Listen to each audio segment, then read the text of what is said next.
Hello, we are the Boykin Boys. I'm Evan. I'm Nick. And I'm Tyler. All right, to get started, we did the precision launcher. And as for our process for the design cycle, we started with our asking stage. And this initiated through understanding the constraints and the actual overall end goal.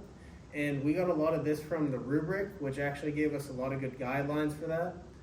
And next we moved on to the Imagine stage, which actually dealt with a lot of our brainstorming for the ideas and designs for the overall project. We were going back and forth with each other over specific ideas of what might work the best. As for our planning stage, this mainly dealt with obtaining the materials, creating a timeline, and figuring out how we were going to actually build the launcher itself. Following that, we have our create stage. And this was actually us building the platform, adjusting the tube for a tight fit. And because we wanted a tight fit, that would create the most pressure and give us the most optimal idea of getting the target. Next, we have our test stage, and this mainly consisted of us adjusting the actual angle of the tube.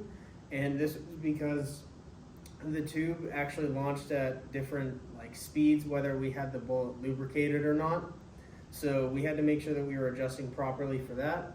And lastly, we were set to improve. So we decided that we would add tape onto the bullets, and this would create more weight and more pressure inside the tube because the bullets were too skinny. And this would allow us for a higher velocity and give us a better chance at hitting the target. And then we added lubricant to the bullets as well because that created less friction and it would give us a higher accuracy and a more consistent test. So this is our overall design. It's made out of a 2x4 construction. The basics is the pulley, the pump, the hose, and the tube.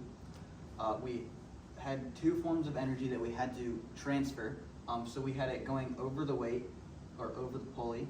It would drop onto the vacuum, and this would push air through the tube, creating two different forms. It fits in the 4x4 required area. Ours is 3 foot by 2 foot by 2 foot. The bullet comes out of the tube and goes towards the launcher. The launcher worked incredibly well and proved to be efficient through each trial. We hit the inner red circle 3 times and nearly hit the center every time. The laser pointer was slightly off, but we were able to adjust for accuracy based on the first trial. The second and third attempts were extremely close and gave us a great deal of confidence for design projects in the future. So some of the challenges we faced. First, the tube connection between the conduit and the pump it wouldn't fit. So we had to increase the size of the tube. And we did that by heating it up and applying a force to make it big enough to where it could wrap around the conduit nicely. And then the next challenge we faced was adjusting the angles that it would launch at. So when we applied lubrication to the bullet, it went significantly faster. And as a result, we needed to sort of adjust and perform more tests just to make sure that we were accurately hitting the target every time. And the third issue was the spiraling weight. So when we drop our weight from the pulley, it's only attached by a spring or a string, and it rotates quite a bit. And so landing on the center of the pump is critical for it to be able to be launched far and accurately. And so making sure it didn't spiral was key to our machine's success. So some advice we would give to the upcoming freshmen that are going to be participating in the FED project. We cannot stress this enough. Do not overcomplicate your design.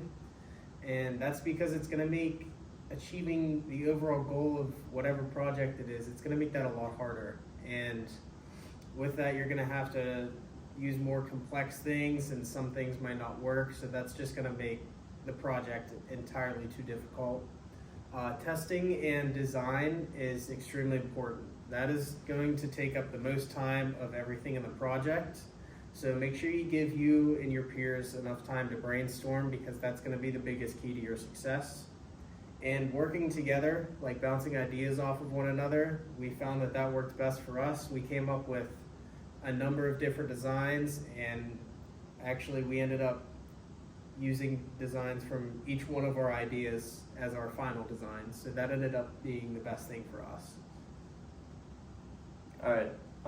And two of the things we do if we had to do this project all over again.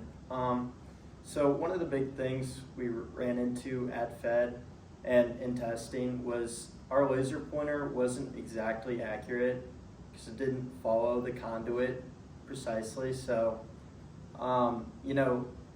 making it so like the laser pointer was straight and following the conduit would have made our design much more accurate. And then another thing was the mechanism for delivering the weight to the pump. As I mentioned previously, it spiraled quite a lot, so it was very inconsistent at times. So coming up with a different way to deliver that energy transfer would it'd make it a lot easier to predict how far our projectile would go and make our design more accurate. All right, and then finally we have some of our sources that we've cited for our presentation and our design. And thank you for listening.